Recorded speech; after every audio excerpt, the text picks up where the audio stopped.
Today, we're diving headfirst into a topic that has captured imaginations for decades, although its roots stretch back far longer. Whispers of secret societies and unseen hands controlling the world have become a staple of modern fascination. But this isn't a new obsession.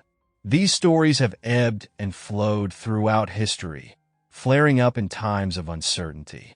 The question isn't just whether these forkies exist, but why the idea grips so many so tightly. And why now, more than ever, does it seem like the perfect distraction?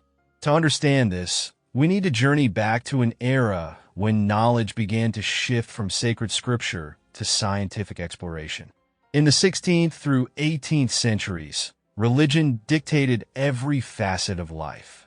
From wealth to purpose, the church held an iron grip over society. But cracks were forming beneath the surface. People were questioning, doubting, and even outright defying the moral authority of religious institutions. It was a time of monumental shifts. Polish astronomer Nicholas Copernicus dared to place the sun, not Earth, at the center of our universe, challenging millennia of belief. Galileo Galilei's telescopic evidence for Copernicus's model earned him a trial for heresy, and the world watched in confusion. If the church was so certain he was wrong, why the harsh punishment? Isaac Newton's groundbreaking laws of motion and gravity pushed divine intervention out of the narrative, explaining natural phenomena through mathematics. Later, Charles Darwin's theory of evolution painted humanity's origins in a completely different light, one that left the biblical account in the shadows. As these revelations rippled through society, they ignited a wave of clandestine discussions. In an age when speaking against the church could mean imprisonment, or worse, these conversations had to happen in secret. This brings us to Bavaria in the late 18th century, where Adam Weishaupt, a law professor with a keen interest in Enlightenment ideals, formed a group dedicated to free thought and rational discourse. They called themselves the Illuminati, meaning the enlightened. This was not the sinister cabal you might imagine. These were academics, philosophers, and thinkers who wanted to explore science and reason without fear of persecution. Symbols like the all-seeing eye, the owl of wisdom, and the pentagram were tools to express their quest for knowledge. Yet, the church and state branded them dangerous subversives, accusing them of atheism and plots to overthrow the existing order. The Illuminati faced relentless attacks. Media of the time spread panic, painting them as conspirators linked to the devil. Their writings were banned, their meetings raided, and their members imprisoned. Weishaupt himself fled into exile, leaving the group to dissolve under the weight of suppression.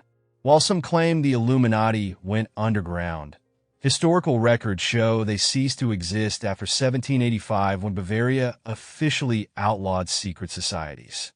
And yet, the legend grew.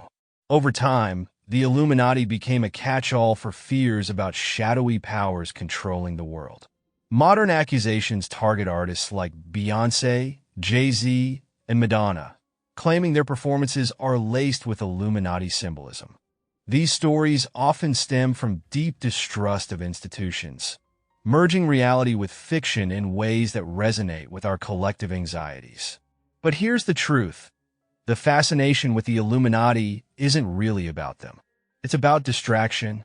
While people pour energy into decoding supposed signs and symbols, real corruption, plain, tangible, and unchecked, runs rampant.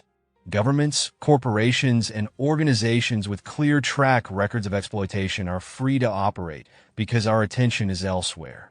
The enduring myth of the Illuminati serves as a convenient outlet for frustration and fear. It gives us a name to blame, a face for the faceless forces that feel so out of reach. But this fixation comes at a cost. It diverts us from holding actual powers accountable, from pushing back against those who openly undermine freedoms and exploit resources. The irony is profound. A society once silenced by fear of the church now silences itself. consumed by stories of invisible strings pulling the world's levers. And while these tales might stir excitement or even outrage, they often lead us nowhere. So the next time you hear about a shadowy group allegedly orchestrating world events, pause and ask yourself, who benefits from this distraction? The answer might not lie in a hidden society, but in the glaringly obvious systems around us. And until next time, stay vigilant, stay informed, and as always, keep on rising.